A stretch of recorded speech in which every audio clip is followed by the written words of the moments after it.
my bag. Shawty, if you dumb me, no, we can't go run it back. They ain't the first bitch to do the run around. I might dab you first, shawty, how that sound. I got so much drink in me, wonder if you missing me. These days I can't fucking sleep, this day I'm out here living dreams. If I send this text to mine, shawty, is you down to slide? Don't say not tonight, cause you get busy, tell another lie. I done seen this thousands of times, I retype like thousands of lines. We done did this thousands of times, so I ain't tryna choose another time. Shawty, tell me now if you be really tryna stop.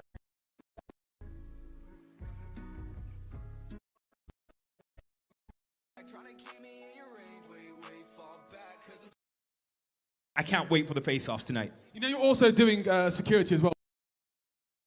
Ladies and gentlemen, we're ready for the first face-off.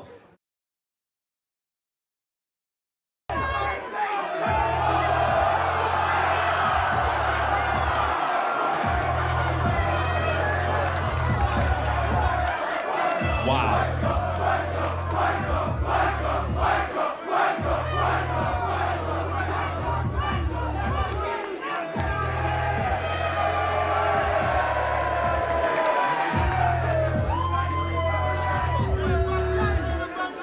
And now, ladies and gentlemen, the second face-off, please welcome Chef Dave and Aaron Hunt.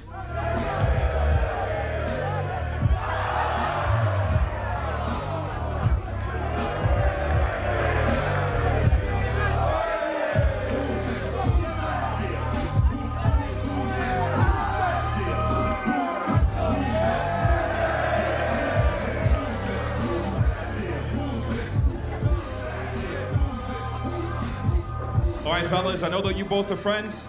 Any final words? Nothing, mate. Let's fucking do it. Mr. Big Dick himself, Mikel Antonio Oos!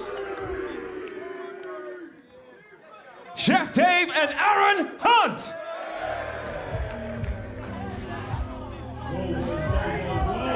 Listen, let me get started. Wow! I mean, what a way to start the press conference.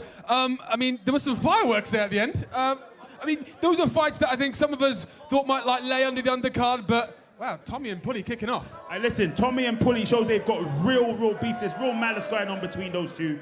And it's a fight that I'm super excited for. It's a fight that's going to really heat up the night when it comes to July 16th. I'm excited to see how those two go together throughout the entirety of fight week as well, because they've got 4 days together before they actually get it on. So How about Aaron and Chef, though? Two friends entering the squared circle. That's always tough, isn't it? It is always tough, but you know, right now there's pleasantries. You see them like lifting each other's hands and, you know, having a bit of banter. When it gets to fight week and they realize one of them is getting knocked spark out, that's when you're going to see the real beef between them. That's when you're going to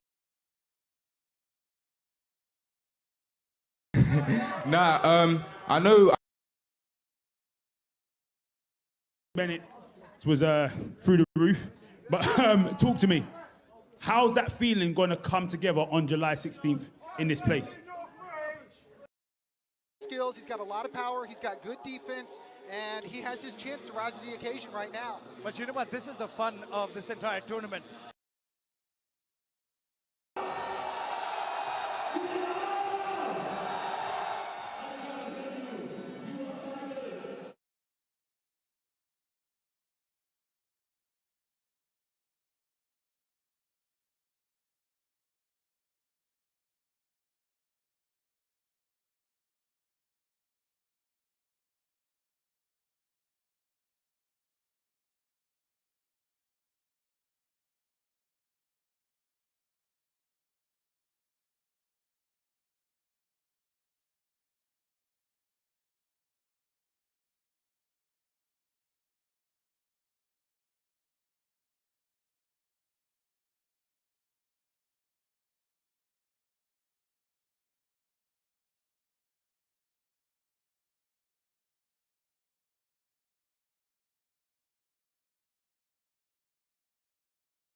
Ladies and gentlemen, welcome back to Jeddah Season presents Super Boxing League as we get ready for fight number 2 of the undercard in the lightweight division. Representing the Sharks is Rakesh Lochab taking on Al-Qahtani from the Tigers. For the introductions, let's go inside to the voice of the ring, Jared Kyle. Ladies and gentlemen, live from Jeddah, make some noise for Zuhair Al-Qahtani!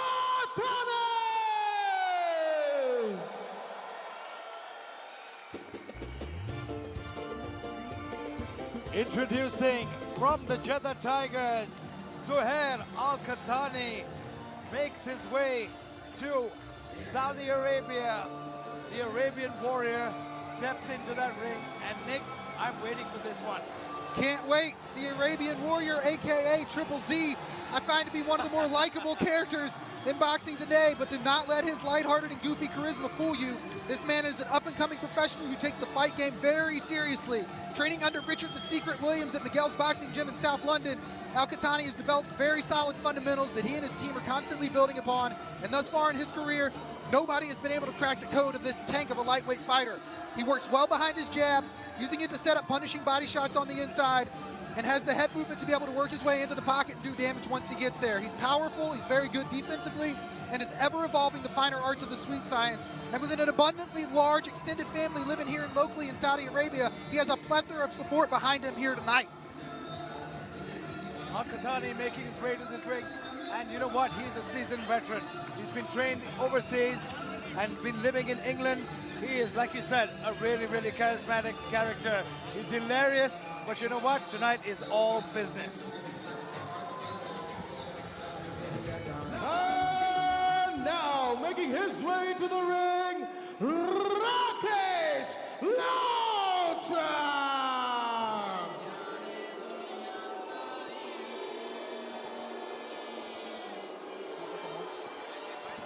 And introducing his opponent from the Sharks, making his way from India, is Rakesh Lochab.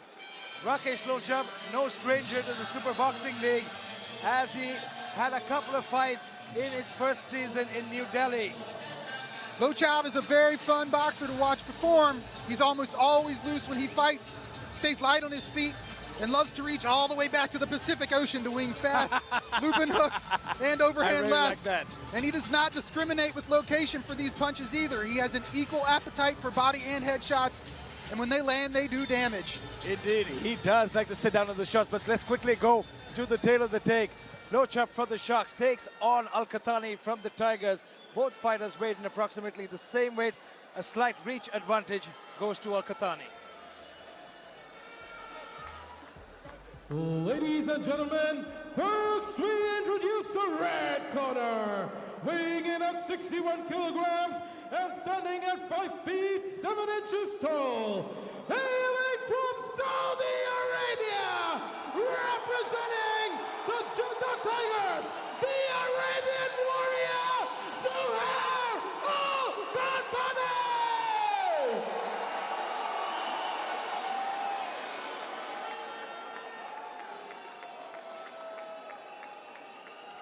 And now fighting out of the blue corner, this fighter rated at 60.1 kilograms, fighting out of India, representing the Jeddah Sharks, Rakesh Lochab!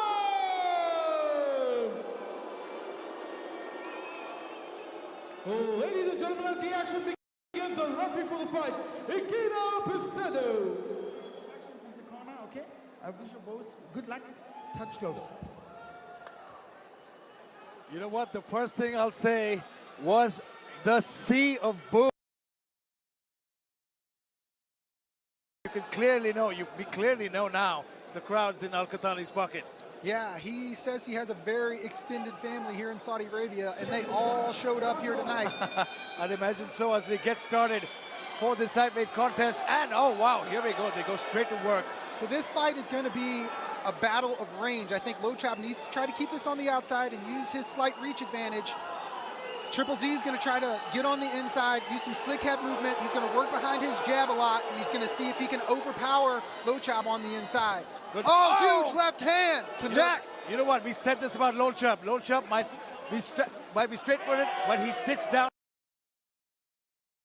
Tons of horsepower behind those strikes. The problem is he leaves himself open for counters coming in and coming out. But it's one thing to leave the opening, and it's another thing to take advantage of it. So we'll see if Al-Qahtani can do that. That's very well put, Nick. One thing to leave an opening and take advantage of it. But right now here, I'm sure Al-Qahtani has realized that Lochab does pack a punch, and Al-Qahtani looking to come back with combinations of his own. Lochab doing a good job of circling. He's using good lateral movement. He's staying really loose. Al-Qahtani, as we expected, coming on the inside, lands a couple nice hooks to the body. He's doing damage, but he's staying measured and patient. Again, Lochab comes over with that right hook there. Al-Qahtani taking his time, though. Heavy, heavy left hook to the body, followed by a right hook to the head. Lochab doing a good job of mixing up the level of his punches. Lochab, though, punches not getting through completely, but still landing well enough to gain Al-Qahtani's respect as we get to the midway point of round number 1. You're right, Nick. Lochab has been working on that range. He's been working on maintaining that range and stepping out, even though Al-Qahtani has the slightly longer reach. Lochab's got to laterally move after these combinations. When he moves straight back, Al-Qahtani is able to close distance. Big shots. And when he closes distance, that's what he's able to do. Ate a big straight right from Al-Qahtani as well, but both men firing back and forth. These guys are slinging heavy leather in the pocket. This is a game of high-consequence chess we're witnessing right now. I love it, I love it. Both men going toe-to-toe as the crowd here reacts to every punch that Al-Qahtani throws. Lochab turns his shoulder and his hips into those punches so well. He stays loose while he does it. They're fast, they're heavy, and we have almost the opposite with Al-Qahtani. He keeps his guard tight. His punches are shorter. He doesn't telegraph them, but he has a lot of power. You can tell by his build. He's a tank. He is a tank. He is a powerhouse with those short hooks. When they land, they will do huge damage. But Lochab, though, making complete use of his range and his reach here. He's doing a good job using range right now. Very good job. Even though Al-Qahtani has the longer reach, you can see from the body of Lochab, he's got the longer arms. Absolutely, They're he does. lankier, so he's using them to... Oh! Looks like potentially... I thought it was from my angle. It looked like he caught him below the belt. Yeah, we'll have to take a look at that on the replay, if that shot was low. But you can see the crowd, but nevertheless, cheering on for Zohair. They're calling it a knockdown. He's getting the count right now. It looked like a low blow to me. Let's take a look at that replay. He got hit by that. Oh, clearly a low blow. Blatantly a low blow. That should not have been a knockdown. Maybe the referee has the power to overturn that. But as of now, that was clearly a knockdown. But the impression he just left in the judge's mind by giving the count is going to make the judges think potentially that was a knockdown. Lochab firing back with heavy leather in the inside. I hope Lochab got enough time to recover from that shot because he got knocked down by it. But Lochab is a windmill hook machine in there. Heavy, heavy hooks at the end of round number 1. Even Stevens, I'd say so here, Nick, so far. Outstanding action in round number 1. Lochab got the party started with those beautiful combinations at range. He moved well, but let's quickly take a look at the highlights here. Here we get a straight left that finds the mark as he flails in another hook, another right hand. He's sloppy with these strikes, but Al-Qahtani wasn't able to make him pay. Al-Qahtani's got to cover up and counter sharply on the inside, or Lochab's going to eat him up from the outside all night. This is where it gets interesting. How does Al-Qahtani change his game plan? Because he's tasted Lochab's power in round number 1. Lochab got a taste of his as well. I think as this round progressed, Al-Qahtani realized if he covers up and eats those strikes, he's not going to get hurt too bad, and then he's able to institute his own counter-striking from that point. But you know what? Lochab is racking up the points, though. Even though Al-Qahtani is covering up. He's covering up, he's not taking much damage, but those points add up. The more significant strikes were landed by Lochab in that round for sure. And Lochab is, you have to realize, Lochab under the shocks is leading, so he's got a little bit of comfort here. Al-Qahtani is the one who's under pressure. I don't think Lochab is ever going to coast no matter what position he's in. No, I've seen him call his fights. Al-Qahtani forgot his mouthpiece. Sorry to interrupt you, Arjun. Sorry, mate. Al-Qahtani, so Lochab he's been there before. He's fought. He's never given up. Not an inch of give up in this man. We see Al-Qahtani moving forward right now. This is what he has to do. He has to close the range, and if he can keep him pinned in a corner, that's going to be effective. But Lochab did an excellent job of angling out laterally and put himself in an advantageous position on the outside. That was a beautiful bit of footwork from Lochab. Lochab, I love the way Lochab holds up his guard. He's keeping that range, he's keeping that distance from Al-Qahtani, not letting Al-Qahtani step in. Lochab puts everything on every punch he throws, and he's still got just as much energy and just as much venom on those strikes as he did in the first round. I wonder if he can keep this up even for 4 rounds. Al-Qahtani is in, both these men are in great shape, but you've got to realize Al-Qahtani is carrying a lot of muscle as well. While he throws a lot of power in those punches, those muscles use a lot of oxygen. You're right about that. I think he'll be okay in a 4-round fight. I know he trains really hard, but it's a good point that you bring up, Arjun. Al-Qahtani trying to push him up against the cage and rough him up, but Lochab doing a great job of circling out. Oh, it's a few body shots from Al-Qahtani. This is the best sequence from Al-Qahtani yet. He hit him with 4 or 5 good strikes in the corner. He needs to corner him again. He's doing a good job of establishing his forward pressure. Lochab needs to take an angle and come out of there laterally. He can't back up like this. Al-Qahtani digging deep to the body, and this is Al-Qahtani's zone here. He wants to be in the short range. He wants to fight in the phone booth. He is putting all sorts of pressure all over him like a cloak right now. Oh man, he's swinging from all the way from Riyadh for those hooks. Al-Qahtani still establishing his range, controlling the distance of this fight right now, and that is the key, as I said at the beginning. If he can keep doing that, he's going to have success. We might see Lochab tiring right now. Exactly. We might see him taking a break so he can have a big burst in round 3 and round 4. That's what I was actually thinking about. Was Lochab maybe just taking a break, knowing that he was getting too hurt, maybe pulling off the pedal a little bit so that he can go harder, maybe trying to tire the more muscle fighter? It's entirely possible. The sweet science has all sort of gamesmanship. Lochab's opening up. Beautiful combination. He's stepping in with a 1, 2, 3, 4, but Al-Qahtani fires back. Huge things. Oh, that might have hurt him. Hook after hook he goes. Al-Qahtani looked like he might have hurt Lochab, but Lochab in it to win it. The crowd's getting behind Qahtani right now. Let's see if he can keep this pressure on and potentially get a knockdown. 20 seconds remaining in this second frame. What a frenetic pace. This is torrid. This is insanity, and Al-Qahtani now firing back. Big shots to the body. Lochab needs to start moving quickly. Both these fighters incredibly game.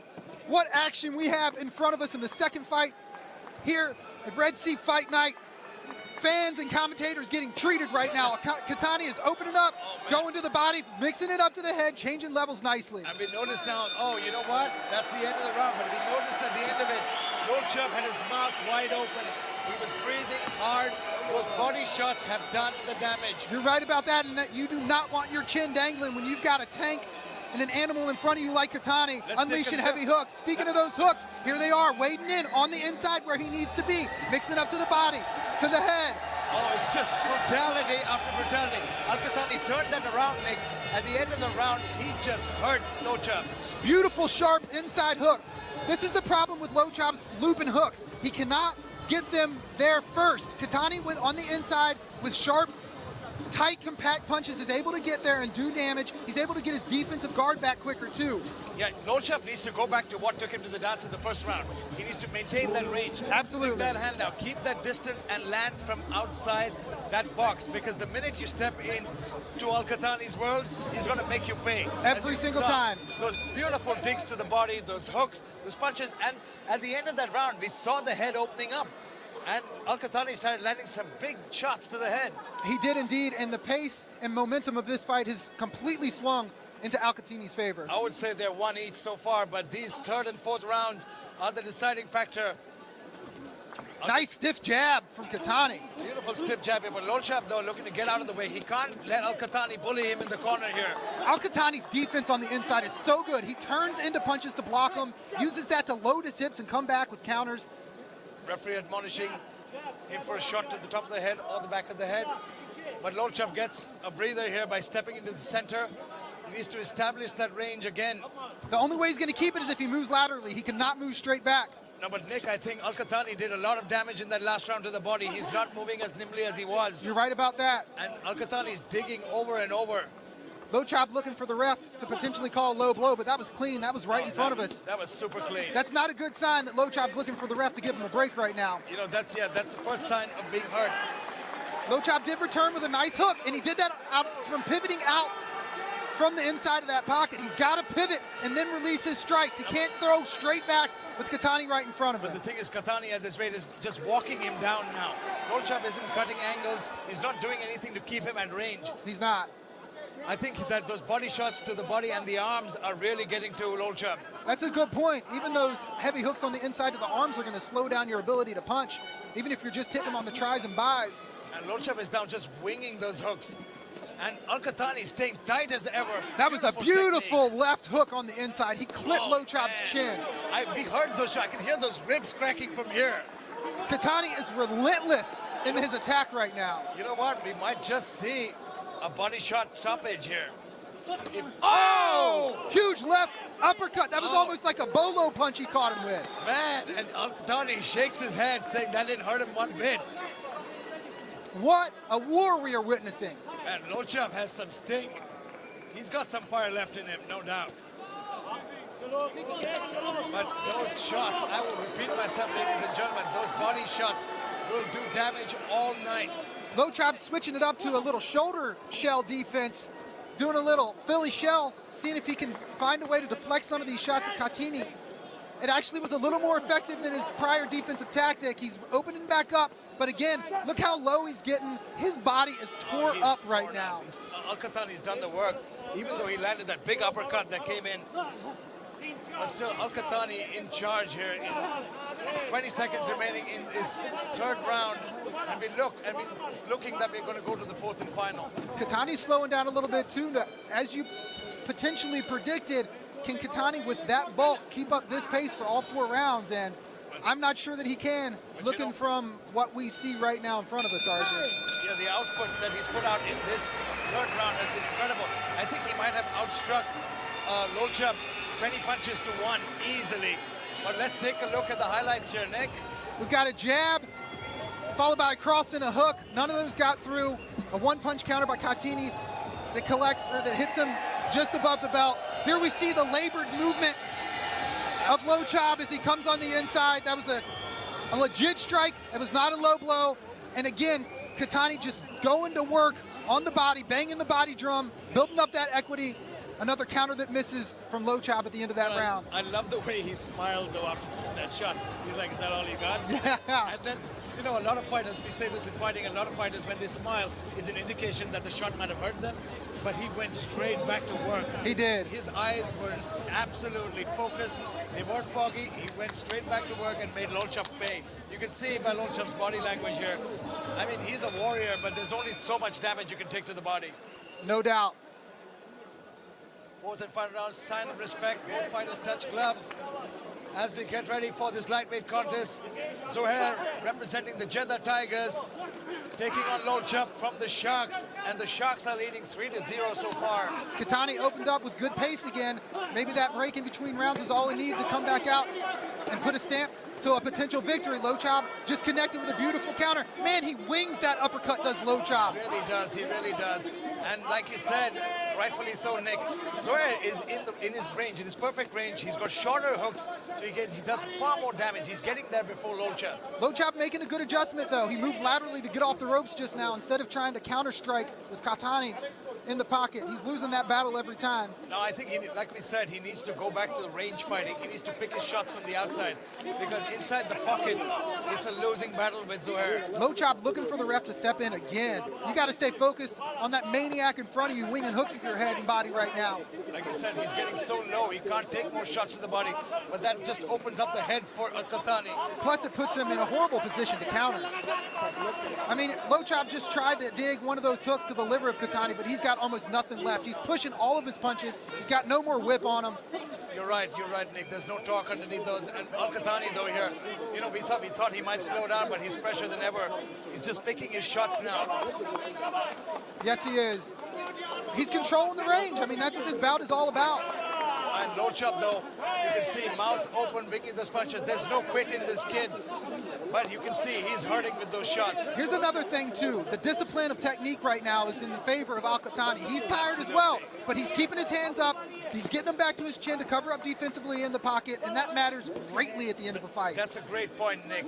It's technique that comes down to it. The sloppier you get, the less effective are your punches. But you know what? I've been wrong in the past. Sometimes all it takes is one humongous bomb. When Lochab swings heavy, if he finds the right spot, he can still put him out. These two are head-to-head, opening up. Lochab's not even trying to move. He's really not. 1 minute left to go, and the referee looking on closely. But Al-Qahtani's slowing down as well. He's not working at the same pace he was in the last round. Both fighters are giving it their all here. Qahtani has not stopped punching for the last minute and a half, I think. Punch after punch. Lochab countering when he can, but he's just got less energy left, and he's got no sting left on his counters. No, and 30 seconds remaining in this fourth and final frame. The crowd are on their feet as both these warriors have treated us to one heck of a show. No quit in either man, as Al-Qahtani and Lochab will go to a decision. What a fight. Qahtani leaving his heart in the cage tonight for his family and his countrymen. What a performance, making everybody proud here. Oh, that landed after the bell. No. I think that was purely accidental. I think that was the hardest shot of the night, though. What a display of will. Qahtani started off a little bit slow. Once he found his range, once he found his pace and realized he could get on the inside, just kept building and building the pressure as this fight went on. And that fourth and final frame, Al-Qahtani pushed the pedal down and went straight for that finish. He didn't get it though.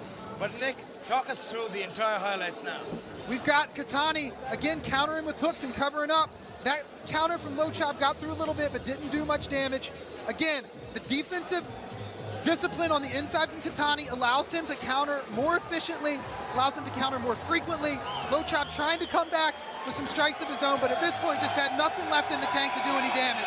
Lochab was, and you can hear the crowd roar in the background. The last shot, Nick, was, I think it was just a reflex.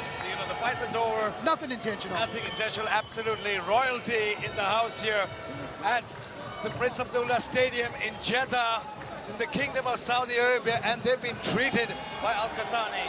Al-Qahtani himself might be ascending to royalty after a performance like that in front of his home countrymen. Well, that was a royal performance indeed, my friend, because he went to town and he got the job done. Lochab, though, I gotta give him props. He went hard. He's a tough kid, but he's gonna only learn from this. The bigger the stage, the bigger the fighter. He's gonna go back to his gym. He's gonna go back home and work on it. Absolutely. Qahtani's a beast, and he's a disciplined beast.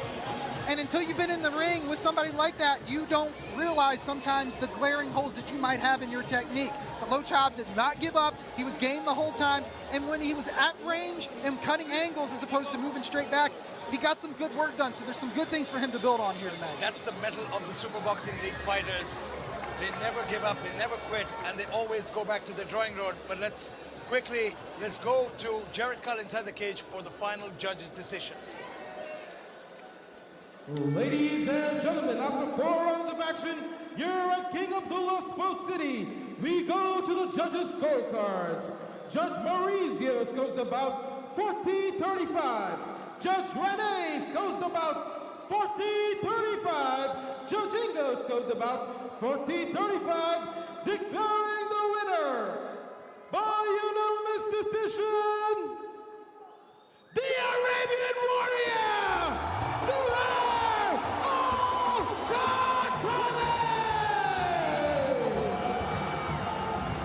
As we suspected, Nick, Zuhair Al-Qahtani has done the deed for the Jeddah Tigers.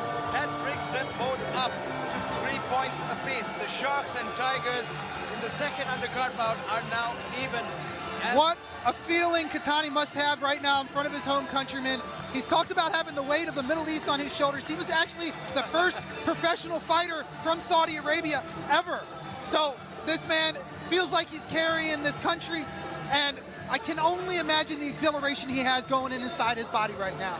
Well, we're moving on. What a great fight that was, but we've got to move on to the next one. In the welterweight division, the Sharks and the Tigers. Caraballo takes on Sajid Abid.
Welcome back, ladies and gentlemen, as we move on to the welterweight division in this stacked undercard.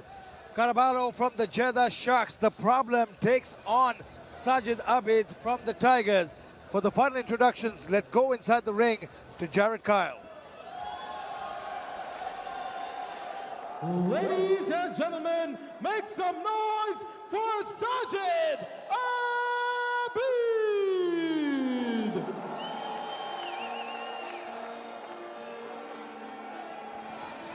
Ladies and gentlemen, welcome to the ring. Sajid Abid making his way from the United Kingdom, representing the Jeddah Tigers, who are 3 points apiece, and even at this moment.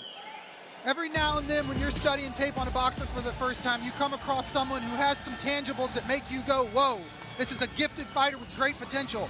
And I have one of those moments when watching Abid leading up to this fight. He has very fast and dynamic hands that can make clean contact in a variety of ways. He's very light on his feet and has a tremendous understanding of footworks and angles. He moves laterally left and right with ease and efficiency that allows him to open up with a variety of punches both to the head and body at will. And he's almost always punching in combination, then exiting the heat zone immediately. And his opponent making his way to the ring from the Jeddah Sharks, Rodrigo Caraballo. And introducing his opponent representing the Jeddah Sharks. I love this guy. Rodrigo Caraballo making his way from Venezuela, calls himself El Problema. And Nick, we saw this guy at the open workouts. He is a monster. He sure is. El Problema comes into this bout tonight with a very stiff test in front of him, but he brings a ton of confidence and skill as well. This pugilistic professional has KO'd 80% of his opponents thus far in his blossoming young career, and has stayed very busy over the past year as he generates momentum, climbing up the long ladder to the top of international relevance within the sprawling and challenging world of boxing. Caraballo does a lot of things very well, and I can't wait to see how this contest plays out in front of us, Arjun. This is one of the most awaited contests, but let's quickly take a look at the tail of the tape. Caraballo from the Sharks takes on Abid from the Tigers in the welterweight division. Both fighters weighed in approximately the same way. Slight reach advantage to Abid. Ladies and gentlemen, first we introduce the red corner, weighing in at 66.9 kilograms, standing at 5 feet 10 inches tall, hailing from the United Kingdom, representing the Jeddah Tigers. Give it up for Sajid Abid!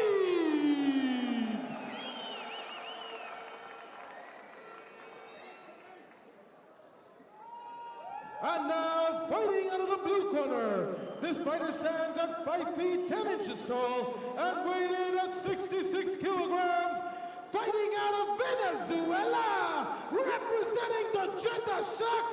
Give it up for Rodrigo El Problema Caraballo!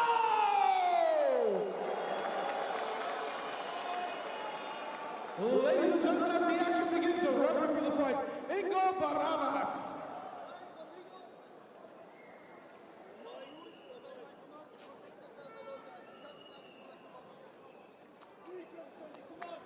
You know what? We've been talking about this card for a long, long time, Nick, and I've been waiting for this one. I've seen both these men at their open workouts. They are so evenly matched. One has serious power. Both of them have power, but the footwork and the movement will go to Abid, where the power would go to Caraballo. Absolutely. Most anticipated matchup on the undercard for sure for me as well. Both these guys coming out swinging. Not much of a feeling out process here. Nope, they're not waiting for anything. Both these men get to work immediately, and you can just see the speed of Abid. No doubt. Sajid Abid using good footwork to come in and out. Caraballo is trying to push him back, but Abid's not going to let him thwart his own forward pressure. You can see Abid is using that reach beautifully. He's using that reach to his advantage.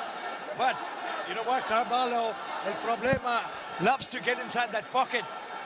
Absolutely, he does.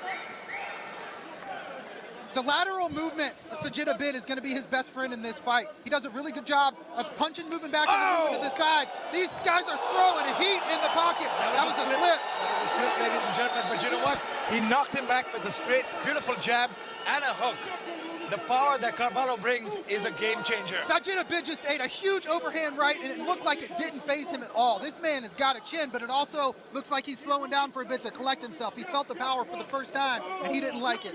Carvalho, though, stone-faced there, calm and collected inside that ring, waiting for his chance and waiting for his moment. And you can see Sajid, though, slowed down a little bit. Like you said rightfully there, he's waiting, he's picking his shots. He's trying to figure out the range and timing better. The head movement of Carvalho is outstanding. He just evaded a 4-punch combination, but Sajid Abid opening up with his own counters on the inside. Sajid's got to be very careful about keeping his head straight up in the air inside when they're throwing. And Sajid Abid is letting himself get cornered to the side of that ring. He cannot let Carvalho control the center.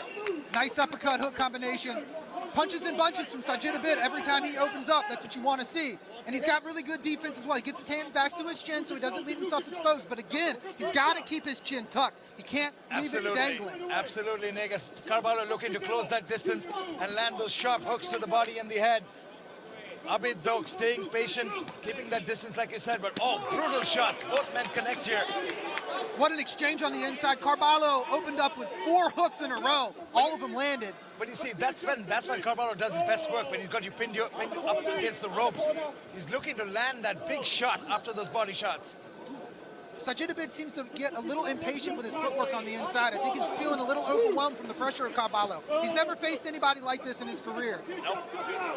Good pressure by both these men. Sajid Abid, though, doing a great job of evading most of the heavy strikes from Carvalho, but he's allowing himself to get pinned almost every counter. He let Carvalho counter, and then he came back with his own right hand and caught it. But Carvalho's got a chin on him as well as we get to round number 2. Great show of respect by both these men. You know what? That's what it's about. The Super Boxing League is about respect between fighters. There's no animosity here. Sure, inside it's all business, but let's quickly take at the highlights of round number 1. Carvalho opening up on the inside with some hooks and comes back up. Barely misses as he wings that and gets out of position. Here we see a counter from Sajid Abid. An uppercut on the inside, comes back with some hooks. A couple find the mark. You can see how gifted and comfortable both of these fighters are on the inside. And a beautiful right hand counter from Sajid Abid. It caught Carvalho's attention. A fading shot there. If that had landed clean, though, Carvalho would have been in a bit of trouble. But so far, both these men sporting an excellent chin. That was an outstanding first round. Love seeing the respect between the two of them, as you pointed out. Fantastic. That was fantastic. I always love that. You know what? It's already a combat sport. You're already hitting each other. Yes. You don't need any more animosity. Let's give some love to one another and then try to knock each other's heads off. Here we go, round number 2. Rodrigo representing the Sharks, taking on Abid from the Tigers. As both corners screaming out instructions to these men. What a great fight we have here in the Kingdom of Saudi Arabia in Jeddah. Carvalho feeling comfortable, feeling loose, keeping his left hand down. Oh! Wow! He's out, that's a knockdown! Wow! Man, oh man, that was insane. Wow! Thunderous overhand right. Clipped him on the chin. Then he caught him with another punch. 2 punches rocked him clean. You know what? Now let's see what Carvalho does because he knows he's got him hurt. Sajid is not recovered well enough. There's 2 more. He's opening up. Sajid is hurt. He's badly hurt. And Carvalho looking to create distance. Sajid doing a good job right now trying to tie him up so he doesn't need any more shots while he tries to get his consciousness back. Look at this, body shots, body shots. Sajid on weak legs right now and Carvalho looking to go to town. What a fury, this fight is over, ladies and gentlemen. It's over. Carvalho has done it. El Problema has done it and continues his streak. Unbelievable, El Problema sure is that. As he just puts away Sajid Abid here in the second round. What power, what precision. It was insanity. That huge right hand opened up everything. Sajid was hurt bad. And Sajid is still out on his feet in front of us. This is the question now, Nick. Does that count as a TKO or KO? Because the referee stepped in, so I think it will be a TKO. Yeah, we'll have to see the ruling on that. He was still on his feet, so it's hard to tell. Let's take a look at the replay as soon as it's queued up. Here we go, Nick. That round, the end of that round was just beautiful. Carvalho starts opening up. He smells blood. He hits him hard. That was at the end of the round. Where's the first shot before that, if we could get that replay? Yeah, that first shot was the one that got it started, but the end here, I think the referee had seen enough. He stepped in at the right moment and saved him from further damage. He absolutely did, but it was a shot before this exchange that really, that's the one right there. almost took his head off. Oh. And there's another short right hand on the inside too that did some more damage. That three-punch combination was brutal. This was the one that it looked like he was knocked out on his feet. Unbelievable. Planted down on his back foot, twisted on the ball of his foot to get all the power he could and caught him at the end of that punch. You cannot do it more perfectly and at a better time than that. You know what? A Problema is a man who will give anyone a problem, to be honest. Just like his name says, beautiful combinations, and what a finish, which takes the Sharks to 4 points. But you know what? Let's get that confirmed with the judges. Here's that right hand again. Oh. Pow! I can see that over and over. That was just beautiful technique. This is what you need to understand, ladies and gentlemen. Sajid Abid has not even been tested yet in his career. And Carvalho comes out here and finishes him in the second round with a shot from hell. That was crazy. That was shocking. Let's quickly go inside the cage to the judges for the final decision. Ladies and gentlemen, the referee called a stop to the contest at 1 minute and 2 seconds in the second round, declaring the winner by TKO, Rodrigo El Problema Carvalho. You know what? Insane performance by Rodrigo Carvalho. The Jeddah Sharks will take the lead again over the Tigers, but I'm still reeling over that straight right. This is the thing, too. It's not just that he had that spectacular finish, because that's one of the most spectacular finishes you're going to see.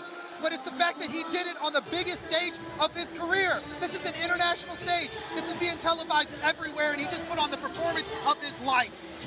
Incredible performance indeed by this young man. Soak it up, Carvalho. You earned it. And let's take a look at the score. 4 points. It was claimed as a TKO. They lead 7-3, the Sharks over the Tigers. What a night of fights we've had so far, ladies and gentlemen. And still, 3 more great fights to come on this blistering undercard.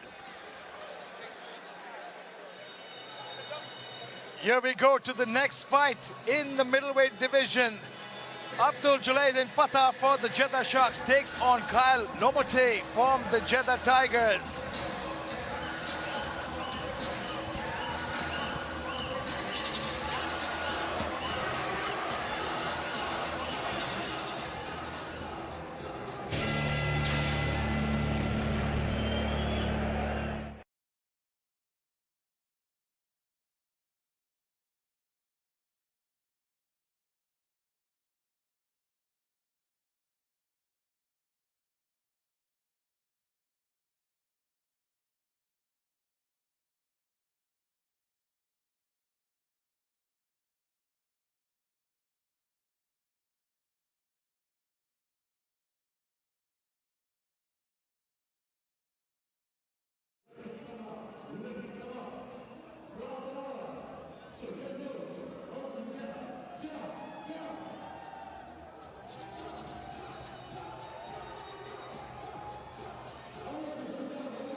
Welcome back, ladies and gentlemen, to Jeddah Season Super Boxing League as we now move on to the middleweight division.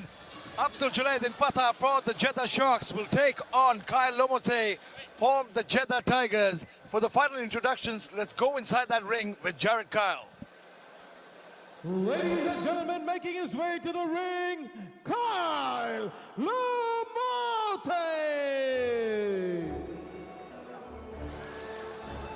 Ladies and gentlemen, welcoming to the ring, Kyle Lomote, sporting a 6-0 record from the United Kingdom and has a tall task for his team. He certainly does. Kyle Lomote is another up-and-coming English boxer that is undefeated and has shown an enormous amount of promise in his relatively young professional career thus far. He talks about being a slippery fighter, and I full-heartedly agree with that assessment. He uses being southpaw to his full advantage, using front foot placement to keep himself in advantageous positions against orthodox fighters in a textbook manner. He pivots out off the pocket very nicely. He's slick and dangerous on the inside and has the ability to strike effectively from both the inside and at distance. And his opponent from the Jeddah Sharks, making his way to the ring, Abdul Fatah!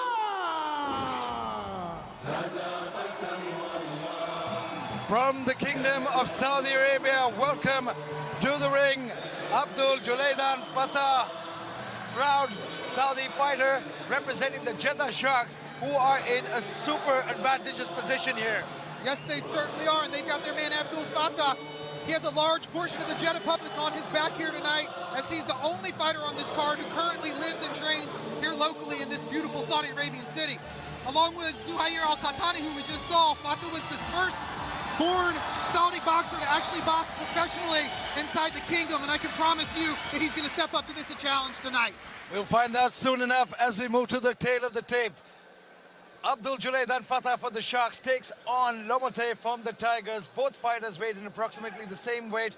A huge reach advantage goes to the British man Lomote. Ladies and gentlemen, first we introduce the red corner, weighing in at 73 kilograms and standing at 5 feet 11 inches tall, hailing from the United Kingdom, representing the Jeddah Tigers, give it up for Kyle Lomote!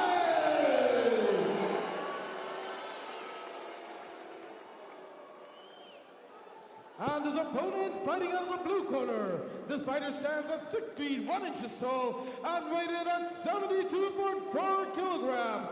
Fighting out of Jeddah, Saudi Arabia, make some noise for Abdul Jalaiddin Fatah!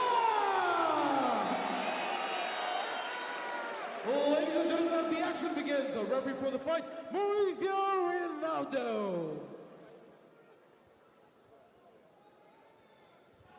Clean boxen og kommando, okay? Good luck. Here we go, ladies and gentlemen. We move up in weight and now go to the middleweight division. The Jeddah Tigers and the Jeddah Sharks have been going at each other in this wonderfully stacked undercard, and it's been a pleasure for me calling it so far. My name is Arjun Chapulkati, joined by Nick Jones as Kyle Lomote from the Tigers takes on Abdul from the Sharks. So Abdul Fatah's got the support of his hometown crowd here tonight, but that's a lot of pressure too. And some people rise up to the occasion when that pressure's on, and some people fold. So we're going to see how Fatah handles it here tonight, because this is also the stiffest test of his career to date. Definitely, I agree with you. Lomote is certainly the more experienced fighter. The international fighter comes in with a lot of international experience into this wonderful city of Jeddah on this platform that the Super Boxing League have provided for them. But you're right, Abdul has a chance of a lifetime. He's fighting in front of his hometown. He's got a great chance, and the pressure would be enormous as well. Absolutely. Lomote finding his range right now just lit him up with a nice uppercut on the inside. One thing you're going to notice about Lomote, and he talks about moving to elite boxing earlier this year and really sharpening his technique, is he moves really, really well subtly left and right on the inside. He also pumps out his jab a lot. He oftentimes uses it more as a rangefinder and to set up other strikes, but he controls range extremely well, as we're seeing right now. Both men in a feel-out process here after that frenetic pace of a fight in the last one. Oh my God, how are we going to match anything like that? You know, I have a feeling we're going to see a lot more action tonight, Arjun, and I hope we do. And you're seeing some action right with Kyle Lomote slowly finding his range and distance, landing some good body shots. But Abdul taking his time, staying patient. He's got that guard up high as we reach the midway point of this opening round. Lamote tends to build pace as he finds his range and as the fight moves on. Fata's going to have a lot to endure, both cardiovascularly and technique-wise. So far, he seems to be reading what he can from Lamote too, but not finding any openings to capitalize on. But you know what, Nick? What we've learned throughout our years of calling fights and boxing, all it takes is one shot to change the entire spectrum. Absolutely, the dynamic can shift instantly. Lamote, again, finding his range. Nice jab cross combination that landed. Fata's got to move his head off to the side and take angles. He can't pull straight back and he can't lift his chin up. He's not Floyd Mayweather. He doesn't have that sort of reaction time on the inside. And if he keeps doing that, especially with the reach of Lamote, he's going to be in for a long or short night. You know, Abdul, on the same hand, Lamote has been getting off fairly well so far, but Fata is really picking his shots. I don't know if he's gun shy or he's just taking his time. Maybe it's a feel-out process. Maybe the pressure of being in front of his hometown, his family, the crowd, in front of royalty in this wonderful venue in Jeddah. Absolutely. Sometimes it can get to a fighter. Plus, when you've got somebody that's slick and has speed and is really loose, and you haven't seen that before, it can be a little overwhelming. And to Fata's defense, he doesn't quite have the level of training here. But that's something that Super Boxing League and Amir Khan are looking to change here in Jeddah. They're establishing themselves here in Jeddah to produce world champions, to give people like Fata all the facilities and resources they need to improve their game and become international threats. Absolutely. We come to the end of round number 1 of this middleweight contest between Lamote and Fata. We take a look at the replay soon enough, but Nick, I think this was a very slow round for Abdul. He took his time. Lamote, though, spent a lot of his time setting up his range and those strikes. Yeah, as we can see, he's pulling out his jab, using it more as a rangefinder is Lamote. He found his reach with that cross, hit him with it several times. Here we go, Paulin again, coming up the inside, catches him with a nice lead uppercut after the cross was blocked. And again, just 3-punch combinations. The last one's finding the mark almost every time. Fata's got to make some adjustments. He's got to use lateral movement, and he's got to move his head on the inside. He can't keep it on the center line. Very well said, Nick, but none of them put him in any sort of trouble so far. They did not. But right now, the Sharks, though, enjoy a 3-point lead, which takes some of the pressure off of Fata here. And Kyle Lamote, though, needs to amp it up, because if they lose 1 or 2 more, it's all over. Yeah, they can't afford to lose too many more fights here tonight if they want to get the team win. Fata holding his ground. I think that's what we need to see from Fata. He's losing the fight when he backs up, whether he's moving laterally or he's moving straight back. Absolutely. He's got to try to put some forward pressure on, make Lamote respect his power so that he's not so eager to come forward and open up with his shots. Lamote as well, taking his time. He's picking his shots, landing his 1-2s, definitely scoring a lot of points on that judge's scorecard. Fata, though, needs to get off his block and start throwing some combinations of his own. No doubt. He needs to get Lamote to respect him. Lamote just landed a beautiful clean uppercut on the inside.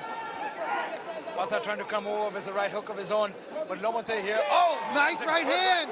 That's what he needs to gain the respect of Lamote. And you can see the crowd came in behind that, but Lamote woke up with that one immediately and tried to turn the pressure on. Fata's got to come forward and stay aggressive.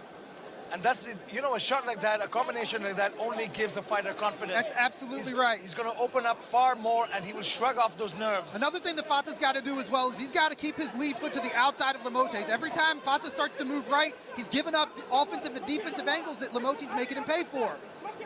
Look, he's moving his lead foot to the outside a little bit right now. They stepped on each other as well. They did. He's actually moving his foot onto his foot. Beautiful straight left by Lamote, and he's catching him with those 1-2 combinations. Fata's moving in the right direction now. He's got to keep moving to the left. Every time he moves to the right, he's either eating an uppercut or a cross from Lamote. Yeah, he needs to stay off that straight power left. But Fata, though, moving a lot better than he was in round number 1. Absolutely. He's landed by far the best shots of his fight so far, but he's got to do more of it. He's got to stay active. He's not quick enough to just stay fairly stationary and hope to counter. He's got to initiate the offense. Man, that uppercut came from all across Riyadh. I've said that more than once here, ladies and gentlemen. Please forgive me. That's all right, my man. I like it every time. Lamote landed another jab. really comfortable. Watch how quick his feet are when he wants to move to the outside. He's looking to do that. He's landing his jab, quickly shuffling to the outside and seeing if he's got an opening for an uppercut or cross. Fata countered with his own good footwork just a second ago, but he's got to open up with offense, does Fata. He's getting picked apart on the outside. Fata tends to turtle up a little bit after that 1-2-3 combination. Very good point. Lomote has a tendency of moving as soon as he lands that. Yes. You got to get yourself out of the heat zone after you strike. 30 seconds remaining in this second round. But you know, we can get back to talking about a little bit about Amir Khan and his influence here. He really wants to promote boxing and create champions from this part of the world. And like you said so rightfully, that gives Fata a great opportunity to develop his game a little more and pick up the tools. We got Lamote coming back right now, hard left hand down the pipe. Lamote put on pressure, but as you were justifiably explaining what Amir Khan and Super Fight League, or excuse me, Super Boxing League are going to be doing down here, Fata established some forward pressure, got Lamote moving backwards and landed the best combinations of this fight. Let's quickly take a look at the replay. Lamote, it was all Lamote this round, landed a few good combinations, but there you go, Fata came back with a few of his own. He sure did. Here comes Lamote with a cross right down the pipe, moving his head a little bit, waiting for a counter, slipping off to the side, just missing that counter from Fata, but Fata comes back with another right hand, gets a little bit of damage done. Here we see Lamote opening up, Paulin finding the opening, just touching him. He doesn't need to hurt him, he's just touching him, and the accumulation is doing damage. No, it's a confidence boosting. It's a confidence boosting for him as well, because the more shots he lands on his opponent, the better he's going to feel inside that ring. No doubt. And again, even if it's a shot to the head, it zaps your cardio. It's a cardio leecher. Any punch that you eat is going to stay on you for a period of time. And while it's on you, you're not only hesitant to strike, but it's taking your energy. Fata's got to do some damage of himself to thwart the forward pressure, and he did a little bit at the end of that round. We're at the halfway point, and Fata wants a chance to win this fight. He needs to start turning up the pressure with those combinations. You can see he's already started pouring out with that jab, trying to establish some range here. But Lamote seems to have turned it up a notch. The crowd getting behind Fata right now, trying to put some will into their hometown fighter. He's got to get some offense going. Lamote stands right in front of him, but now Fata's coming back. Now Fata, you know what, Fata after a point might need to make this a dirty dogfight, because on points, Lamote is far ahead of him. You're absolutely right. He's got to make this a brawl. He doesn't have the skill or the speed, unfortunately. I mean, that is no insult. No, absolutely not. But it's always a learning curve. Absolutely. But if you can make it dirty, you can open up things for yourself that otherwise wouldn't be available. Sometimes the greatest fighters in the world have been victim to a dirty boxing technique. Absolutely. Sometimes even a fighter, if he doesn't have the best technique, still Fata looks like he can pack a punch. And if he catches Lamote with a short hook, he might really do some damage. Lamote's he's got such good footwork. Every time Fata gets him trapped, it's one step at the right angle, his back foot follows, and he's out of trouble. Look at that. I love that little shuffle sidestep and comes in with that straight down the pipe. That's unconventional too, because he's making that shuffle to the inside of his opponent's lead foot. Exactly. Manny Pacquiao uses that technique really well. It's not easy to do, especially to land a two-punch combination when you're moving to the inside, but Lamote's slick and he's making it happen. Well, it's pretty easy for Manny Pacquiao, and Lamote making it look good here as well. Absolutely. In this beautiful middleweight contest. But yeah, like we discussed, this is a real learning experience for Fata, because this is his first time under the lights in a big card at home, and he's taking on a very, very tough opponent. And he's fighting his heart out, man. He's got a lot to be proud of right now. He's eaten some shots, but he hasn't taken any great damage. Exactly. And he's still very much in this fight, but that was a clean left hand that just landed from Lamote. He's got a chin on him, that's for sure, that's Fata. Here we go, Fata's got to keep him in the corner and open up the combinations. But look at Lamote, beautiful head movement. Oh my God, what counter Circles speed. out. Wonderful. Lamote's just so slick on the inside. That's the right word, slick. Fata doing his best though, trying to open up near the turnbuckle. He's looking for that range. But a beautiful jab by Lamote. That one stung him. That stung him indeed. What Lamote does really well is a lot of time he uses the jab as a pawing jab as opposed to using it to do offensive damage. But then when you least expect it, he puts venom on it and snaps it right in your face. So it's changing up the pace, speed, and timing, makes it really unpredictable. It is very, very unpredictable. Lamote, though, as we end round number 3, What a great fight we have. So a real technical battle here. And you can see the difference between the fighters. You can see that Lomote is slightly more experienced. We take a look at the replay again. It was all Lomote. Absolutely finding his range, keeping it where he wants it, opening up with combinations. But Fata digging deep. He's got grit. He's not going to give up, especially here in his hometown of Jeddah. And he's doing some damage when he can, but Lomote's just taking the angles that he needs to do his own damage at the right time. So you know what, and this will be a really, really good learning experience for Fata because he looks at a fighter like Lomote who is so technically sound. His angles, his punches, his timing, his movement, his everything seems to be on the money. He's also doing a really good job of mixing up shots to the body and then to the head. Every time Fata goes to block or cover his body, Lomote's mixing it up with either a hook or a cross upstairs, and that's a really, really hard thing to defend against, especially when you have a speed disadvantage. Fourth and final round as we continue this great battle between Abdul from the Jeddah Sharks taking on Lomote from the Tigers, who are leading 7-3 as of now. So from what we see right now on the points, Lomote might take the decision. Well, you never know. There are 3 more minutes to go. Fata can still win this fight. All it takes is one shot. But he's going to have to move forward and throw combinations. Beautiful combination, beautiful straight right. He got off the center line and sent that straight down the pipe with Lomote. Fata's not fast enough to react to what Lomote's doing. He's got to initiate the offense. What I noticed so clearly about both these men is that their cardio is on point. None of them look even a little tired in the 4th round. No doubt. Very good point. And Lomote pivots out off of his strikes so well. Look at that footwork, subtle footwork. He doesn't have to move very far at all because he's taking the right step at the right time. It's so efficient with his energy. It puts him in position to counter if he wants. Certainly not get hit himself. It's a thing of beauty to watch. It's, you know, it's footwork and distance is what sometimes gets you the result. It gets you, it's the power, of course. There are fighters who can wing from a distance and knock you out. But the greatest fighters in the world have emphasized of being in the right position at the right time. If you're in the right position at the right time, you can use half the amount of energy of your opponent and do twice the damage. Exactly. You see that with the greatest fighters in the world. You see Canelo Alvarez, you see Pacquiao. Fata just connected. He got the respect back. That was a big right hand. Up there. You can see Lomote for a second there, backed off. Here he comes again. He's feeling it. He's putting it on. Abdul needs to go for broke here because at this point he's going to lose the fight if he keeps going the way he does. He needs to bull rush him and try his luck. He absolutely needs to, and he's not doing. I mean, it's so hard to do that when you land 2 shots and then you get countered 3 times for the 2 shots you landed. It's so discouraging. Absolutely is. And Lomote is not making it easier either. Just missed with that right hook, but Lomote going to work to the head and body. That beautiful right hook and then pivots out off of it. I mean, it's just so slick. It's so textbook.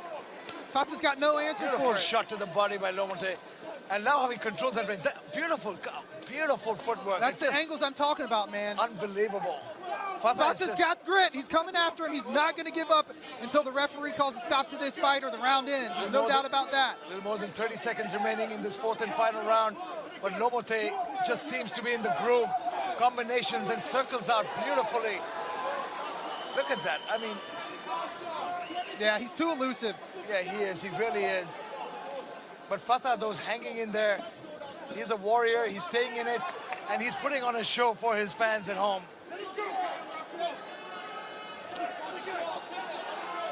Lomote needs to be careful, though, because Fata does have a lot of power.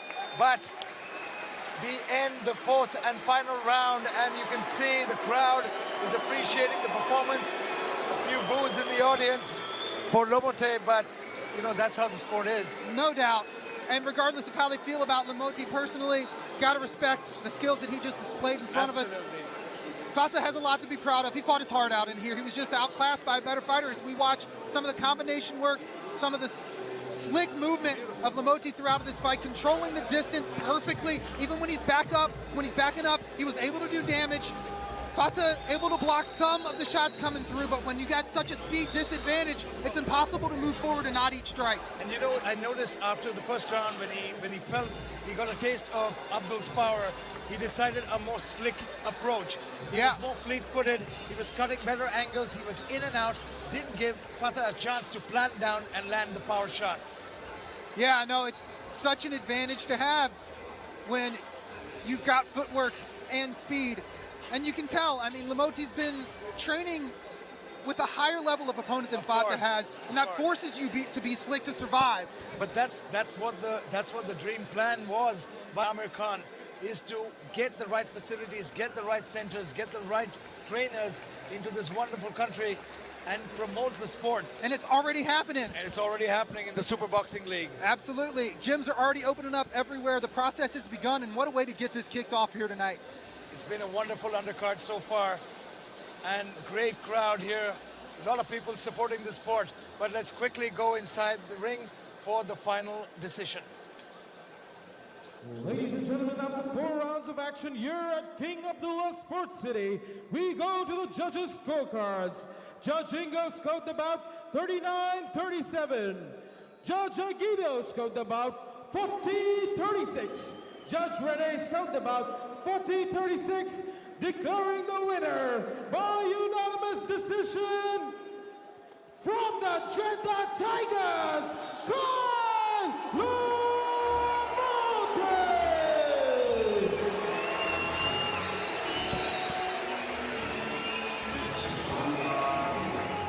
Just as we suspected, Kyle Lamote has done the job. Jeddah Tigers and the Sharks now are separated by only 1 point. That's the beauty of this point scoring system. It always, no matter what we say, what we predict, it always goes down to the wire. It has in the past, and it looks like it's going to tonight. I love the league system, and we're just getting started here in the Middle East.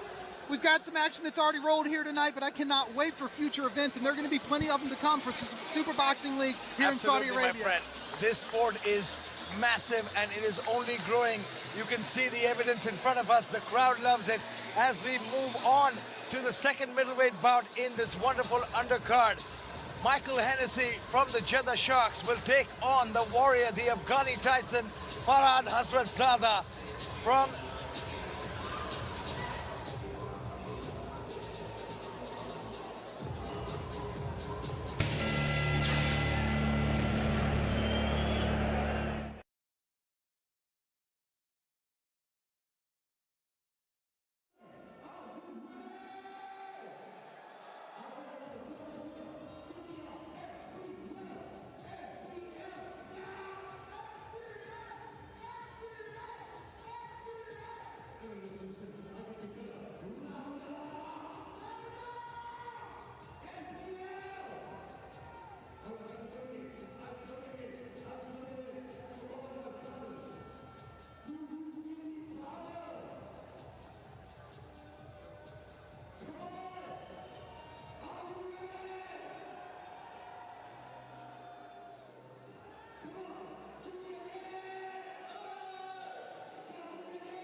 Welcome back to the Super Boxing League as we get ready for an electrifying middleweight contest. Michael Hennessy, representing the Sharks, will take on the Afghani Tyson, Farhad Hasratzada from the Tigers. For the final introductions, let's go inside the ring with the voice, Jared Kyle.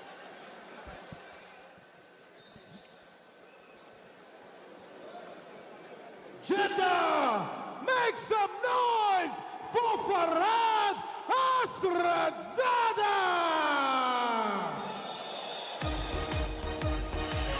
Welcoming to the Super Boxing League ring for the first time is the Afghani Tyson, Farhad Hazratzada. I have been watching this man's career for a long time, Nick, and I have not seen anyone more durable than him. He can take a punch like a warrior and dishes back heavy punishment on his own. Yes, he can. Farhad Hazratzada is one of the more entertaining combat sports athletes you are going to find in the world today. He is a voracious marauder of a fighter, whether he is boxing or competing in mixed martial arts, and has dedicated the majority of his adolescent and adult life to competing against the best combat sports athletes he can find. He was a multi-time state-level gold medalist in boxing as an amateur, traveling across Afghanistan and India to hone his craft. And his journey as a professional boxer is just getting underway. He has very heavy hands, constant forward pressure, and an indomitable spirit. Indomitable indeed, because we've seen this man take a pounding and come back. And his opponent making his way to the ring, Michael Hennessy! Masterminds. Michael Hennessy making his way from England to the wonderful kingdom of Saudi Arabia here in Jeddah for Super Boxing League, and you can see the crowd react. The crowd is really loving the entire action here tonight, whether you're from here or from elsewhere. It's respect all across the board. No doubt about it. And speaking of Michael Hennessy, though it may seem from the outside that being the son of a well-known and successful boxing promoter would make it easy to train and eventually compete in the sport as a young man coming up in the world, this wasn't necessarily the case for Michael Hennessy Jr. Not only did his father not want him to compete initially, he made him wait until the age 11 before he would lace up the club for the first time. And from there, it was a strict program of self-imposed challenges, 0 shortcuts, and roughly 100 amateur bouts before Hennessy Jr. would make his pro debut. I love the fact that you said he was thrown to the wolves, because there's no bigger wolf than Farhad Hazratzada. No doubt about that. As we go to the tail of the tape, Hennessy from the Sharks takes on Farhad from the Tigers. Both fighters weighed in approximately the same weight, but a huge reach advantage to the Brit. Ladies and gentlemen, first we introduce the red corner, weighing in at 71.6 kilograms and standing at 5 feet 6 inches tall, hailing from Afghanistan, representing the Jeddah Tigers. Make some noise for Farhad, the Afghani Tyson, Hazratzada!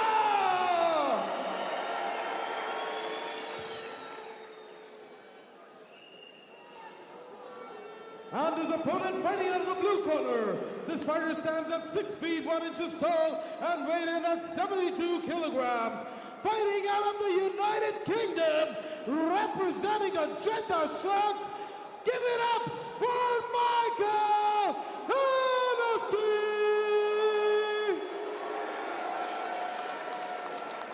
Ladies and gentlemen, as the action begins, the referee for the fight, Egina Pisadu. I wish you both good luck and a fair and clean fight, okay? Here we go, ladies and gentlemen. This is going to be an interesting one in the middleweight division. Farhad Hazratzada from Afghanistan, representing the Jeddah Tigers, will take on Michael Hennessy, representing the Jeddah Sharks. And right now, Nick, the Sharks lead over the Tigers by only 1 point. And this is now a gimme fight. If either one of these men manage to knock each other out, they will take the lead. Yeah, very pivotal matchup we've got right here. Farhad opening up in that marauding style like he always does. This fight is going to be a battle of range 2. So many are, but specifically this one, not just because of the reach advantage, but because of the style these guys have. Michael Hennessy's a more refined boxer. He's been doing this for a lot longer with better coaches. No disrespect to Farhad's upbringing, but if Farhad can stay on the inside and make it dirty like this, he can get in the head of Hennessy, and he's got plenty of power to do damage once he's there. Absolutely. Farhad has all the power in the world. But you know what? That crippling reach might play a huge factor here. Farhad needs to close that distance and make this a brawl in a phone booth. Here's an interesting aspect of this. With Hennessy's refined skills, he's also got a mean streak. His coach, Lee Wilkins, as an amateur, nicknamed him Miguel because he sometimes would go into that Mexican brawling style when he was training. So Michael Hennessy's not going to back up from a challenge, and we're seeing that in front of us right now. No, but you know what?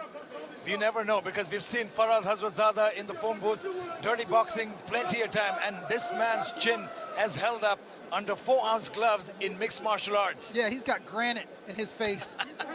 You're not going to break his chin or his will. There's no doubt about that. Definitely. They did just headbutt a minute ago, but luckily neither fighter was hurt too bad. You hate to see cuts or anything bad happen from a headbutt. These guys are getting aggressive. Farhad caught him with a hook on coming out of that exchange. Absolutely. Michael Hennessy here, though, taking his time, using his footwork to maintain that distance. Farhad Hazratzada will never quit. He's taking a few shots here. Michael Hennessy needs to keep that range. He's trying to keep on the outside a little more now. Hennessy's got such tight form. Beautiful He's doing a technique. really good job of pumping that jab out and getting his fist back when he needs to. Comes over the top with the right hand, but Farhad showed excellent head movement to evade that punch. Farhad has been training very, very hard. I'm really pleased with Farhad's movement so far. He is. He's looking a lot better than the last time we saw him inside that ring and the cage. Absolutely. He's been training with the right people. But Michael Hennessy here, you can see clearly the technique. There's a significant difference in the technique. 3-4 jabs in a row from Hennessy, and he's using that to find his range, and when he feels the range is right, he's opening up with the right hand. But so far, Farhad's been doing a good job of using head movement to stay away from the big cross coming through. But if he doesn't keep that up, he's going to be eating a piston.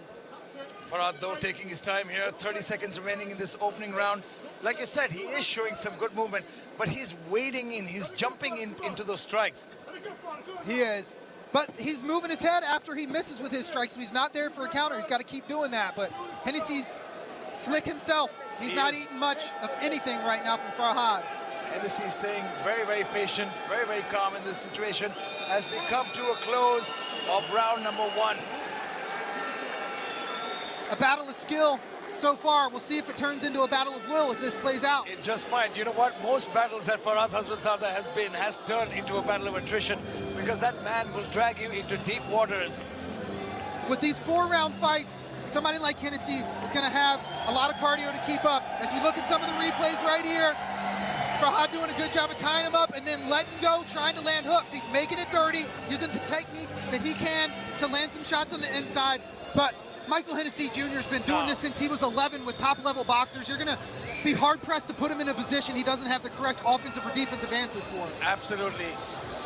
Farhad Hazratzada, though, landed a couple of good shots there. But, you know, like we always say this, it's a brawler versus a technician matchup here. But you've got some brawl in Hennessy as well. And right now, he's doing a good job of not getting pushed back by the forward pressure and the aggression of Farhad. Well, you know, you never know when that button clicks. Farhad might just goad him into it. At any time. As you see the score here, ladies and gentlemen, the Sharks lead 7-6.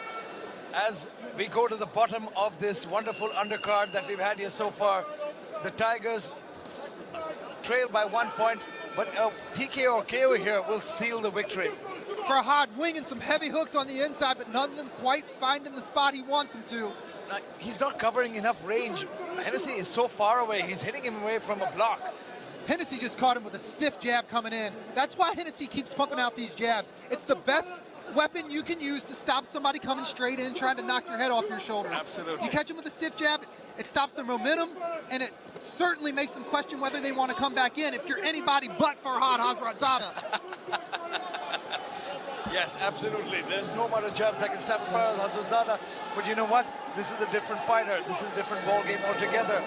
And sometimes technique will trump everything. A well-placed shot, we've said this time and time again, well-timed, well-placed shot can do tremendous amounts of damage. It's crazy the composure that Hennessy has in this firefight when he's only got one pro bout. That was a huge Great overhand shot. right that he just landed Farhad on might Farhad. just got hurt. Like we said in the past, it's technique. It's the perfect shot. Farhad's eyes are a bit foggy here. He's got to keep his hands up. He was dropping his hands. Part of that was because he got rocked. Again, a big overhand right by Hennessy. Farhad's trying to fire back in the pocket. Hennessy's just using skill to piece him up right now. Farhad's got to be careful with his defense and get his hands up before and after these strikes. Farhad's not setting up that overhand right. He needs to start jabbing Hennessy, jabbing at Hennessy. but he knows the best chance he's got is in that clinch and in the pocket.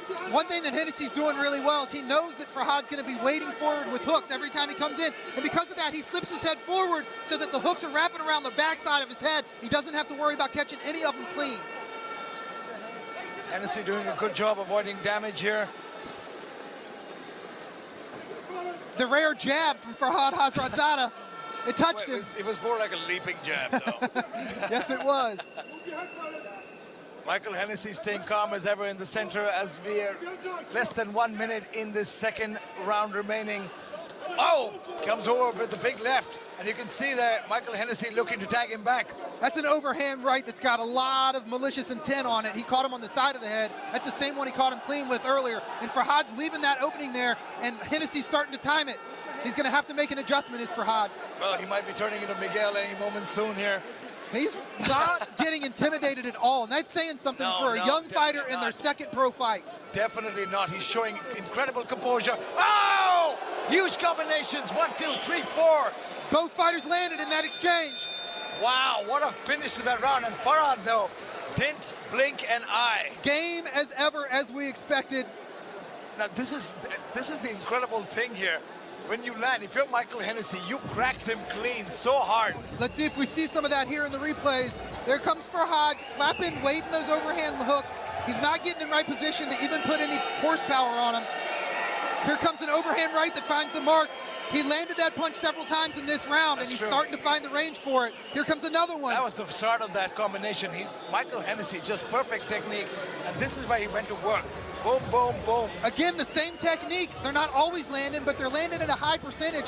Farhad's got to make an adjustment. There's a nice body shot with that cross, too. Switching up the levels of that cross after the jab, and it lights him up with 3 punches before Farhad blocked anything. That was an incredible flurry, and Farhad took those all on the chin clean. He did. Just goes to show. But you know what? Michael Hennessy's cardio is on point. He looks fresh. And Farhad Hazratzada as well. I've never seen him tire.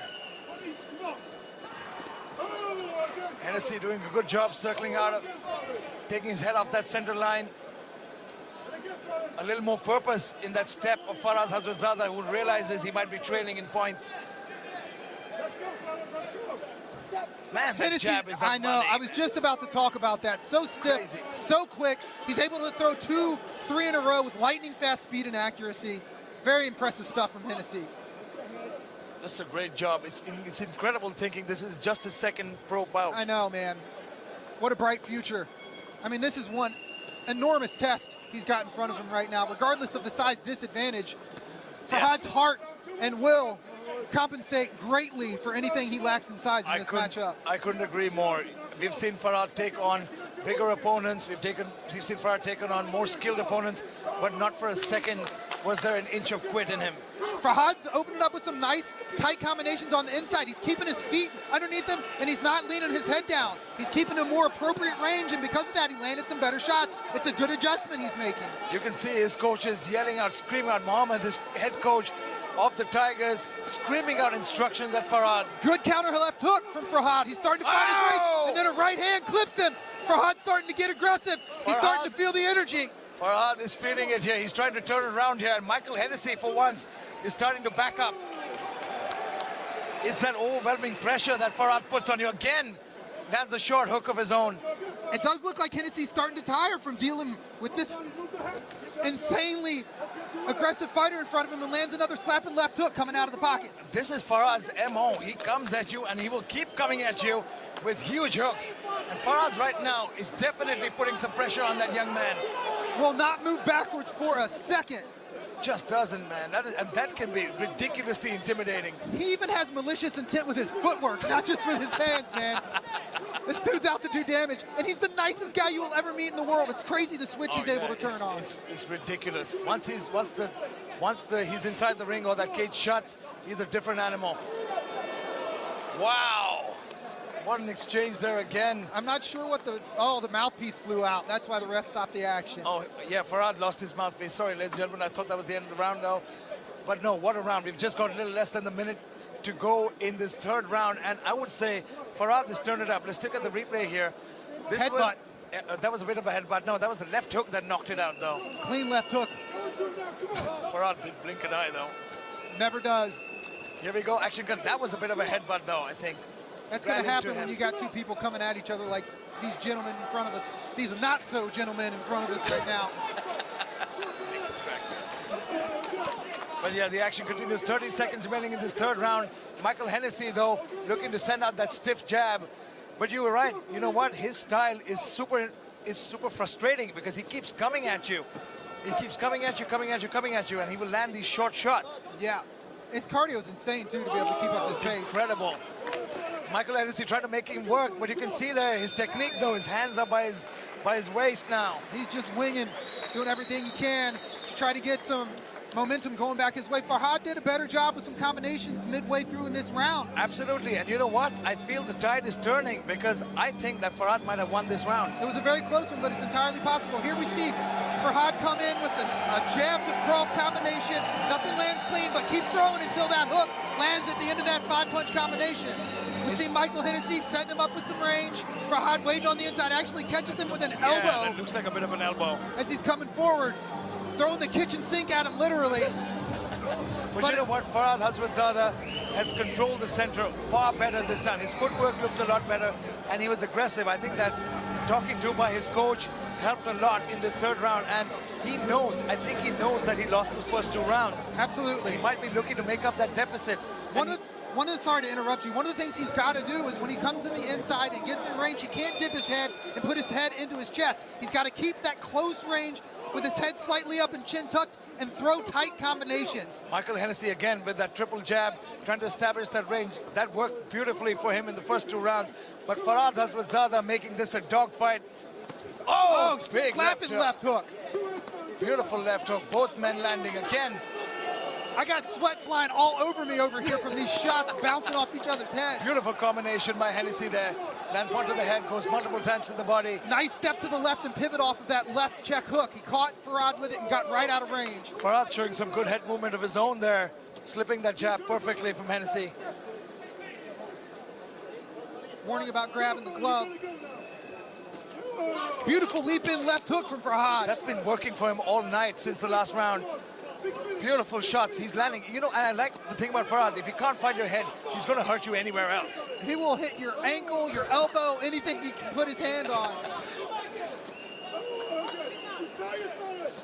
Oh, they both land at the same time, but that was a nice hook from Farhad. But I think Farhad is definitely the fresher fighter as he's turning it on at this midway point. I can't say enough about Michael Hennessy's gameness. No, to have this test right now. No, there's nothing to be taken. Michael Hennessy is in second pro bout. He's taking on an absolute warrior in Farhad Haswatzada, and his composure is incredible. Huge right hand from Farhad coming forward. That would hurt him. But Michael Hennessy's got a chin on him, I'll say that. Miguel is alive and well, even though he just got ripped with that right hand. He's got a small welt under that eye now. There's Michael Hennessy. But Farhad Haswatzada seems to be in the zone here. He's landing more strikes. But there you go. See, that's that beautiful jab by Hennessy to maintain that range. But the minute Farhad gets into the pocket, he really certainly does some damage before he leaves. Nice double jab. Beautiful jabs. Another jab stopping his forward pressure. That's what Hennessy's got to do. Hennessy doing a great job now, trying to keep Farhad away from him. Farhad looking to leap in with that leaping hook. I'd like to see Hennessy lead with the right hand, too. He's leading with his jab every time. If Hennessy would lead with the right hand... Beautiful jab there. He might be able to catch him coming in. Oh, beautiful 1-2. Michael Hennessy, perfect technique, lands that beautifully. Farhad Haswatzada, though, straight back at him, trying to clinch and land some shots to the body.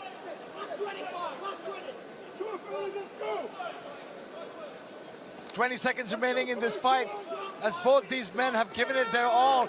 Farhad Haswatzada pushing the action, but Michael Hennessy, like you said, Nick, an absolute gamer. No doubt about it. He's got a lot to be proud of, and these two are still going toe to toe. Incredible. Blow for blow. 10 seconds remaining in this fourth and final round, and Farhad Haswatzada trying to seal it as we come to a finish. What a great fight between both these men, Michael Hennessy and Farhad Haswatzada. Let's take a look at the highlights of this wonderful fight. But you know what? Neither of these men have anything to be worried about. They put on a hell of a show. Yeah, they absolutely did. As we look at some of the replays, there's that stiff jab. Farhad coming in, winging punches, showing some decent head movement. Hennessy trying to keep his range, trying to keep Farhad off of him with the jab once again. But you know Farhad what? bobbing and weaving when he can. Farhad unloading with a left hook. Nice block of that punch by Hennessy coming in. But Hennessy standing his ground, framing him out with that right arm. And again, Farhad just aggressively trying to find any opening he can, but I don't think he found enough openings throughout the duration of this fight. Some of those short hooks look like elbows, Nick, seriously. But Michael Hennessy rallied back so beautifully at the end of that round with those beautiful jabs. He did. As we see Farhad wade forward with a jab and a cross of his own, but he's just too close. If he would have kept a little bit more distance on the inside, he would have been able to catch him on the inside of his punches, or the outside of his punches. Absolutely, and what a treat has been for this wonderful crowd here in Jeddah in the Kingdom of Saudi Arabia, as we have a packed house here. Look at that, Nick. Yeah, so many fans coming out to support all the fighters. This is by far the biggest and most exciting boxing event that's been put on in this country ever, and they're showing up in droves, and what energy we have in this building tonight. Well, it's the Super Boxing League Jeddah season, that's why. No doubt about it. Nobody brings it like Super Boxing League. You know what? This is a growing up experience for Michael Hennessy. Absolutely. His first fight was not nearly the test of will and heart that this one was. This man, this young fighter became a man in the ring tonight against Farhad Hazratzada. He's got a lot to be proud of. Farhad has got a lot to obviously build upon moving forward, but considering the pedigree of Michael Hennessy and what he was able to accomplish in here, there's no doubt that he's going to go home, put the pieces together that he needs to refine some of his technique and come back a better fighter. Absolutely. Michael Hennessy has done the work here, according to me. Farhad Hazratzada is a stiff test for many, many experienced fighters as well, as we've seen across our careers, working with the Super Boxing League and the Fight League. And Michael Hennessy, though, did a fantastic job. He handled that perfectly. He came in with a great strategy. He knew Farhad was a brawler, kept him at range, kept him at distance, and I think has done enough, in my opinion, he has as well, to win this fight. Almost exclusively with that jab, too. I mean, it's such an amazing weapon when you have the timing and the right snap on it, and he showed us that. All right, let's quickly go inside the ring for the final decision. Ladies and gentlemen, after 4 rounds of action here at the King Abdullah Sports City, we go to the judges' scorecards. Judge Ingo scoped about 38-38. Judge Maurizo Ronaldo scoped about 38-38. Judge Rene scoped about 39-37, resulting in this fight being a draw. Wow. Obviously, the judges thought the forward pressure for Farhad was enough to have him win a round or two, and we end up with a draw. Those last 2 rounds, my friend, those last 2 rounds when Farhad turned it up. It was definitely a close fight. Absolutely. Nobody was robbed with this decision. You hate to see a draw at any point, but it was close enough in the judges' eyes to warrant a draw, and we can't argue with their decision. And you can see now, again, they were 6-7, and now the Sharks lead 8-7. It's incredible. Man, what a night of fights we've had, and what an undercard we've had so far. But now we move on to the final fight of the undercard. We go into the fun division, as I call it. The heavies are in the house. Hemi Aheo from the Jeddah Sharks takes on Ali Kidin from the Jeddah Tigers.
Saudi Arabia, we love you, your power, your humanity, your spirit is tremendous. And we're coming to the crowd. We're welcome. We are down. So, in exactly 1 minute, we've got Adesanya, the UFC middleweight champion, in the house. Remember, Jeddah Tigers versus Jeddah Sharks. Please explode. Come on, cut, cut, cut, cut, cut!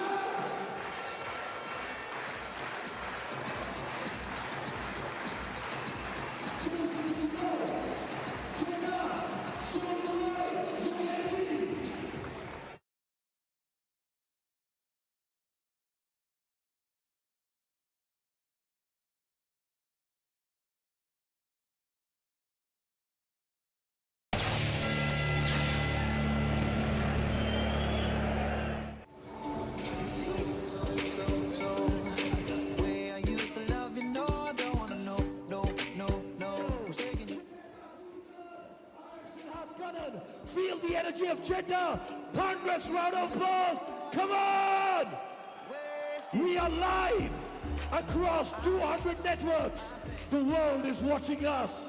Ladies and gentlemen, UFC middleweight champion, unbeaten.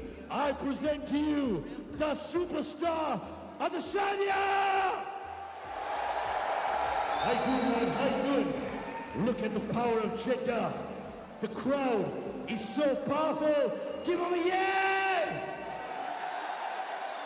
What do you have to say about this fantastic crowd? Adesanya, see the power of Jeddah. I just woke up before, and I just got here after traffic, and yeah, you guys really got me jazzed up. I'm really, beautiful production value. Shout out to Super Boxing League. I appreciate you guys having me. Yeah, oh wow, you feel that? I just got chill, that's crazy. Okay, do you want to say a big hello to all the viewers across the world? Hello everyone, what's up? 200 countries all over the world. We see you and you see us. Okay, are you supporting Jeddah Tigers or Jeddah Sharks? I've been told you have a friend who's fighting for the Sharks. Tell us more about that. I've got Hemi Ahio. Hemi Ahio, my boy. He's fighting next, I think on the Jeddah Sharks. I'm telling you, if you like Mike Tyson, you'll like Hemi better, so watch out for him. He's next up. Do you like Mike Tyson? Then you're gonna love him. Tell me, you are unbeaten. When you look at your opponent, what happens to you? Nothing. I'm dead inside when I look at my opponent, when I'm in the cage, in the octagon. I look at them, and I see nothing. I just have to go through them. Yeah! Now do you want to teach me a fight move? Come on, come on! Let's do this quickly! Check this out, do a front side kick. Ladies and gentlemen, I am Siddharth Kannan, Super Boxing League, Jeddah season, yeah! It's always a pleasure to see the animated Siddharth Kannan with UFC middleweight champion Israel Adesanya, but let's get back to the action. In the heavyweight division, Hemi the Heat Ahio from the Sharks takes on Ali Kidin from the Tigers. For the final introductions, let's go inside that ring to the voice, Jared Kyle. Jeddah, make some noise for Ali Kidin!